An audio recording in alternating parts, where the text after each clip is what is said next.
మహిళలందరికీ నా హృదయపూర్వక ధన్యవాదములండి. మార్చి 8 అంతర్జాతీయ మహిళా దినోత్సవం. అసలు ఇది ఎప్పుడు మొదలైంది, ఎందుకోసం మొదలైంది తెలుసుకుందాం. అంతర్జాతీయ మహిళా దినోత్సవం నిజానికి కార్మిక ఉద్యమం నుండి పుట్టుకొచ్చింది.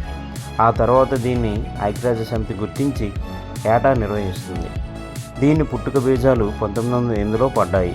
తక్కువ పని గంటలు, మెరుగైన వేతనం, ఓటు వేసే హక్కు కోసం న్యూయార్క్లో 15,000 మంది మహిళలు ప్రదర్శన చేశారు. ఈ మహిళలు డిమాండ్ను దృష్టిలో పెట్టుకొని అమెరికాలో సోషలిస్ట్ పార్టీ 1909 సంవత్సరంలో జాతీయ మహిళా దినోత్సవంగా ప్రకటన చేశారు. అసలు ఈ మహిళా దినోత్సవాన్ని అంతర్జాతీయ స్థాయిలో నిర్వహించాలనే ఆలోచన క్లారా జాట్కిన్ అనే కమ్యూనిస్ట్ ఉద్యమకారినిది. 1910లో ఇంటర్నేషనల్ కాన్ఫరెన్స్లో ప్రతిపాదించిన క్లారా జాట్కిన్ అంతర్జాతీయ మహిళా దినోత్సవ సదస్సును రూపొందించారు. 17 దేశాల నుండి హాజరైన 100 మంది మహిళలు క్లారా జాట్కిన్ ప్రతిపాదనను ఏకగ్రీవంగా అంగీకరించారు.